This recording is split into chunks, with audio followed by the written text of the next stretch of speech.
Cette vidéo est sponsorisée par Odoo, plus d'informations en fin de vidéo. Dans cette vidéo, on va repartir de l'expérience psychologique sur la volonté la plus célèbre pour comprendre pourquoi on se trompe totalement sur la volonté depuis 30 ans.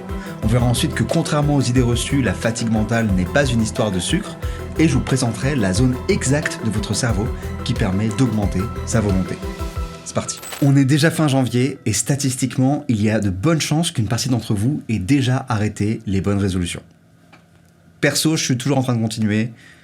Pour l'instant, je tiens, mais je vous cache pas que c'est difficile. Après, si vous voulez mon avis, je pense que c'est pas si grave et que c'est pas une raison pour ne pas en prendre. Prendre des résolutions, c'est surtout l'occasion de faire un bilan sur soi et sur ce qu'on attend de la vie. Néanmoins, il y a quelques semaines, j'ai regardé cette vidéo de Jamy, parce que le sujet m'intéresse, et que j'adore Jamy. Et dedans, il parle d'une étude et il en tire une conclusion. Et cette conclusion, elle aboutit à une croyance assez répandue dans nos sociétés. Son expérience prouve que notre cortex préfrontal, autrement dit notre volonté, fonctionne un peu comme la batterie de nos smartphones. Plus il travaille, plus il se vide. Résultat des courses, ne compter que sur sa bonne volonté pour tenir ses bonnes résolutions, c'est un peu juste. Sauf que cette conclusion, elle est fausse. Et je le sais parce que ces derniers mois, j'ai beaucoup creusé le sujet parce que je me questionnais pas mal sur la volonté. Voilà. Alors, est-ce que je suis en train de débunker Jamy ? Il me semble. Avec tout mon respect, et j'ai trouvé le reste de la vidéo d'ailleurs super intéressant, et je suis un fan de tout son travail depuis moultes années. C'est le boss, il n'y a pas de débat là-dessus. Mais malgré tout, je trouve ça intéressant de revenir sur ce qui est à mon sens une erreur et d'apprendre tout un tas de choses au passage sur la volonté. En fait, j'ai trouvé que c'était un excellent point de départ pour faire une vidéo intéressante. J'espère que vous serez du même avis. Dans sa vidéo, on apprend qu'en 1998, le professeur Roy Baumeister lance une expérience qui a fait parler. Imaginez rentrer dans une salle qui sent super bon le cookie au chocolat. Et vous avez sur la table un bol de cookies et un bol de radis. Et il y a deux groupes, le groupe A et le groupe B. Le groupe A, on leur demande de manger des cookies, ce qui est assez simple. Et le groupe B, un peu plus compliqué, on leur dit que c'est interdit de manger des cookies, mais qu'il faut manger des radis. Donc ça demande plus de volonté. Et ensuite, on donne aux deux groupes un puzzle impossible à résoudre et on regarde combien de temps ils mettent avant d'abandonner. Alors pour info, il y a aussi un groupe de contrôle, le groupe C, mais qui eux ne font que le puzzle. Ce n'est pas important dans notre histoire, mais je trouve ça quand même cool de dire qu'il y avait un groupe de contrôle. Pour ce qui est des résultats, ceux qui ont mangé les cookies, ils ont tenu environ 20 minutes. Et ceux qui ont mangé des radis, ils ont tenu 8 minutes. Et la conclusion de l'époque, qui est celle qu'on retrouve dans la vidéo, c'est que le groupe B a épuisé son stock de volonté en résistant aux cookies. Ils sont ce que Baumeister va appeler en ego depletion. Leur batterie de volonté est vide. Ça, c'était en 1998. Puis, presque 10 ans plus tard, en 2007, Baumeister et Gallio ont ancré cette théorie dans la biologie avec une nouvelle étude qui dit qu'en fait, c'était peut-être à cause du sucre dans les cookies. Vu que le cerveau consomme 20% de l'énergie métabolique du corps, ce serait pas idiot qu'un effort de réflexion entraîne une baisse de glucose. Et c'est une réponse assez simple et logique, donc ça prend plutôt bien. C'est même une théorie qui a eu un impact culturel assez important, validant par exemple l'idée qu'il faut manger du sucre pour réfléchir. Perso, je me souviens qu'au concours en classe préparatoire, on avait toutes et tous nos Red Bull, nos barres d'énergie, etc. sur la table, en train de faire nos dissertes et tout. Sauf qu'on va voir que c'est plus compliqué que ça. Déjà, premier red flag sur l'histoire du sucre, si on regarde la physiologie pure, dire réfléchir vide notre stock de glucose, ça n'a pas vraiment de sens. Oui, notre cerveau consomme du sucre, mais la variation de consommation entre juste regarder le plafond et résoudre une équation différentielle, elle est infime. Robert Kurzban, un psychologue évolutionniste, a fait les calculs en 2010. L'énergie supplémentaire brûlée lors d'un effort mental intense, c'est l'équivalent d'un dixième de tic-tac. Donc clairement, ça va. Mais il y a encore pire pour défoncer cette théorie.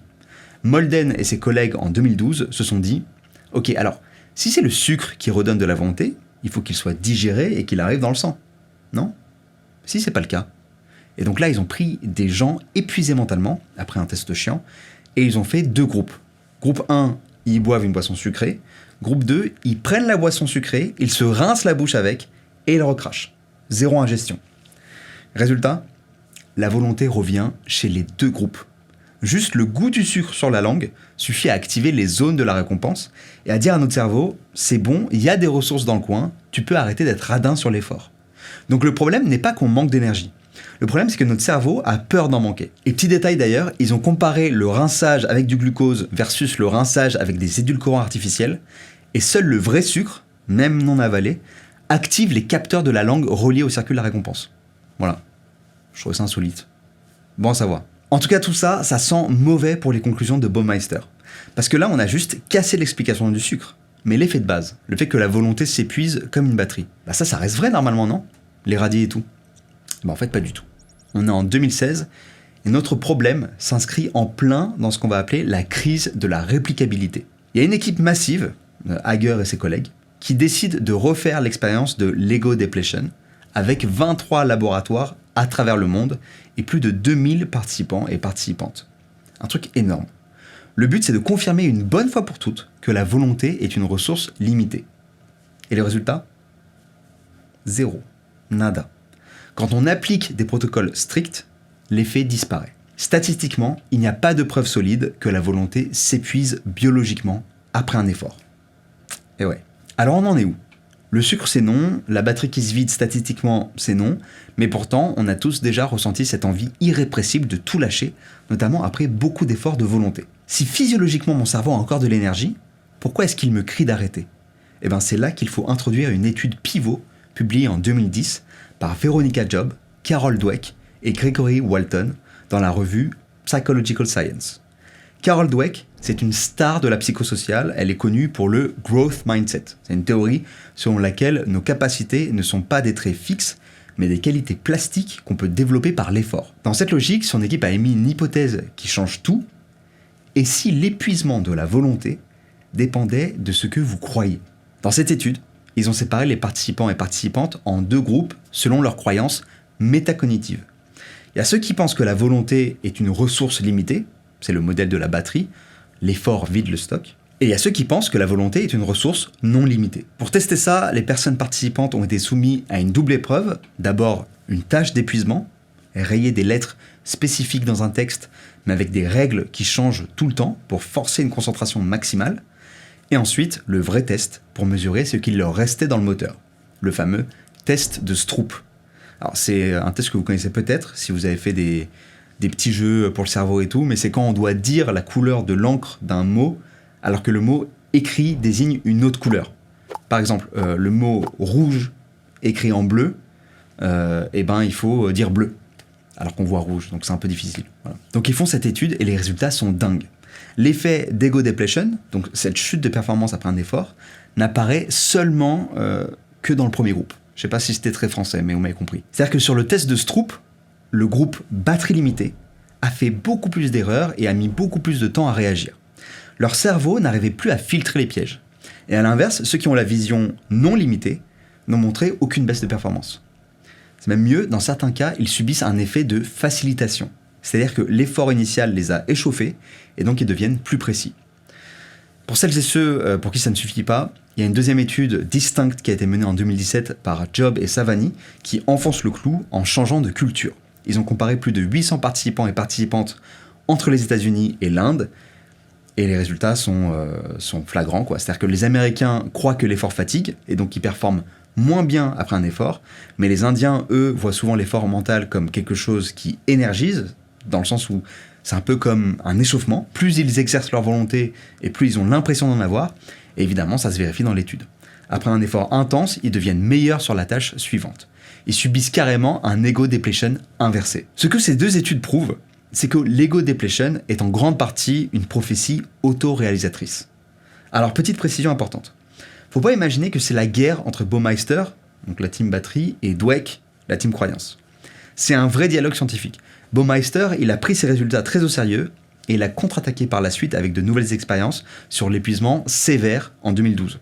Son argument, c'est de dire que oui, la croyance aide, mais si je vous mets vraiment au bout du rouleau, la biologie reprend le dessus. Ce qui n'est pas non plus surprenant. Évidemment, si on enchaîne je ne sais combien de tâches qui demandent des efforts de fou, oui, au bout d'un moment, la croyance ne suffit peut-être pas. Alors c'est marrant, Dweck avait anticipé ça dans sa conclusion de son étude de 2010. Elle écrit noir sur blanc « Nous ne remettons pas en cause le fait que des ressources biologiques contribuent au succès du self-control ». Donc elle ne nie pas la biologie. En revanche, elle précise juste après « Ces ressources sont peut-être moins limitées qu'on le suppose communément ». En gros, oui, le corps a des limites, mais dans la vie de tous les jours, on atteint rarement ce mur biologique. C'est notre cerveau qui lâche avant. Je dois vous dire que j'aime beaucoup ces deux points de vue qui s'opposent et qui essaient de se construire l'un par rapport à l'autre. Je trouve ça super intéressant et assez inspirant même, voilà, dans cette recherche de la vérité. Donc c'est plutôt cool, on a une explication plus claire de ce qui se passe dans la tête. Voilà. Mais je trouve ça encore plus intéressant quand on comprend à quoi ça correspond biologiquement. Et ça tombe bien. Ça correspond à une réalité très concrète. La sensation de difficulté, c'est ce que certains neuroscientifiques modernes, comme Andrew Huberman, appellent la friction limbique. D'ailleurs, au passage, Andrew Huberman, il a fait un podcast sur la volonté qui est hyper intéressant, dont une grosse partie de ce que je vous raconte est tirée, et c'est comme ça que, en regardant la vidéo dont je vous parle au tout début, c'est comme ça que j'ai su qu'il manquait quelque chose. C'est parce que j'avais écouté le podcast d'Andrew Huberman. Je ferme la parenthèse. Donc la friction limbique, c'est quoi ? C'est le conflit biologique entre deux zones. D'un côté, on a le système limbique, qu'on appelle parfois cerveau émotionnel, qui veut économiser de l'énergie et céder à l'impulsion immédiate. Et de l'autre côté, on a le cortex préfrontal, qui essaie d'imposer un contrôle pour tenir nos résolutions. La friction limbique, c'est l'énergie nécessaire pour supprimer l'impulsion limbique. Voilà, donc c'est ce qui se met au travers de la volonté en gros. Et on a découvert récemment que cette capacité à vaincre la friction limbique, elle a une adresse physique dans notre cerveau. Des études récentes en neuroimagerie, notamment celle de Tourou Toglou et ses collègues en 2020, ou les travaux de Lisa Feldman-Barrett, ont mis en lumière le rôle crucial du cortex singulaire moyen antérieur, ou AMCC. On va l'appeler AMCC, ça sera plus simple. Anterior Mid Cingulate Cortex. L'AMCC, c'est fascinant. Il faut voir cette zone comme une interface de traduction. Elle fait le lien entre ce que ressent notre corps, le stress, l'envie de dormir, le cœur qui bat, et ce que décide notre tête, nos objectifs. C'est l'endroit exact où se joue la bataille entre « j'en ai marre » et « je continue ». Et on le voit dans les images. Quand cette zone s'allume, c'est la signature physique de la ténacité. La zone ne s'active pas quand on fait un truc fun. Elle ne s'active pas quand on mange un cookie. Elle s'active spécifiquement quand on fait quelque chose qu'on n'a pas envie de faire, mais qu'on fait quand même. Et le lien avec Carol Dweck, il est là. L'AMCC est neuroplastique. Si vous croyez que votre volonté est limitée, vous allez arrêter dès que la friction limbique arrive. Du coup, votre AMCC n'est jamais sollicité. Et comme un muscle qu'on n'utilise pas, il va s'affaiblir. On le voit à l'IRM, chez les gens qui manquent de volonté, cette zone est moins développée. A l'inverse, si vous adoptez la théorie non limitée de Dweck, vous poussez à travers la friction. Et biologiquement, vous stimulez la plasticité de l'AMCC. Vous densifiez littéralement de la matière grise capable de résister à la douleur de l'effort. Je trouve ça passionnant, hyper intéressant et quelque part pas surprenant, j'ai envie de dire. Enfin, il y a un truc qui paraît logique, je trouve, là-dedans. Voilà. Bon, après, je me méfie de trucs qui paraissent logiques parce que c'est pas parce que ça paraît logique que c'est vrai. Alors, qu'est-ce qu'on retient, nous, pour nos résolutions ? On sait que c'est pas notre réservoir de sucre qui est vide. C'est notre croyance sur la fatigue qui nous limite. Et notre muscle de la ténacité, l'AMCC, qui a besoin d'entraînement. Donc la prochaine fois que vous voulez abandonner votre résolution, rappelez-vous, cette sensation désagréable, ce n'est pas une alerte batterie faible. C'est la friction limbique. Et c'est précisément à cet instant, quand c'est dur, que votre AMCC est en train de se renforcer. Ça, c'est pour la friction limbique et on voit comment l'utiliser. Par contre, pour la friction dans nos projets qu'on a envie de voir aboutir, j'ai peut-être d'autres solutions, dont le sponsor de cette vidéo. Le sponsor de cette vidéo, c'est Odoo, une plateforme pour gérer son entreprise. Et dans Odoo, il y a plusieurs apps. Et là, on va voir l'app projet pour gérer du coup ces projets. Et les gérer d'une main de maître. Par exemple, ici, sur la vidéo que vous êtes en train de regarder, j'ai séparé les tâches en différents volets, de la pré-production à la diffusion. Et chaque tâche est assignée à une personne de mon équipe. Et il y a même certaines tâches, par exemple diffusion YouTube, que j'ai séparées en différentes sous-tâches. Voilà, donc il y a mon chargé de prod qui va rédiger un doc de diffusion, comme ça j'ai juste à copier-coller la description et comme ça je suis sûr de rien oublier. Il y a mon monteur qui va uploader la vidéo sur YouTube et moi je vais gérer les métadonnées, c'est-à-dire que je vais remplir tous les trucs sur YouTube, genre titres et compagnie. Et d'ailleurs quand je complète les tâches, vous voyez, genre il y a les barres qui se remplissent. Et dès qu'il y a un problème, ça se voit tout de suite, donc ça c'est plutôt cool. Je peux définir des étiquettes, une date limite, donc voilà, moi j'aime bien faire des plages de dates. Il y a aussi un système de priorité que j'avoue j'utilise pas trop parce que en fait dans mon process là tout est prioritaire. Je peux aussi communiquer directement avec mon équipe grâce au chat, en les taguant comme ça. Je peux aussi ajouter des documents, là je peux planifier aussi des emails, des appels, des réunions, bref il y a tout un tas de trucs possibles. Je peux aussi en un bouton basculer en diagramme de Gantt, donc ça c'est assez cool pour voir qui fait quoi à quel moment et voir s'il y a un moment il y a un goulot d'étranglement ou s'il y a quelqu'un qui a trop de tâches en même temps, ce genre de choses. Et tout ça c'est gratuit. Oui, parce qu'avec Odoo, la première application, elle est gratuite à vie. Donc c'est assez fou et ça inclut hébergement et support illimité. Et pour avoir accès aux autres applications, c'est à partir de 19,90 € par mois. Je vous mets le lien en description et merci à eux d'avoir sponsorisé la vidéo. J'espère que cette vidéo vous aura plu, j'espère qu'elle vous aura intéressé. Voilà, je crois que j'ai à peu près tout dit. Je vous mets évidemment les sources en description. Et si jamais Jamy passe par là, tu es le GOAT, tu es le boss, je t'embrasse très fort. Et merci pour tout le travail, toutes ces années, et toutes les vocations que tu as créées, dont la mienne. Voilà. Love, peace. Ciao.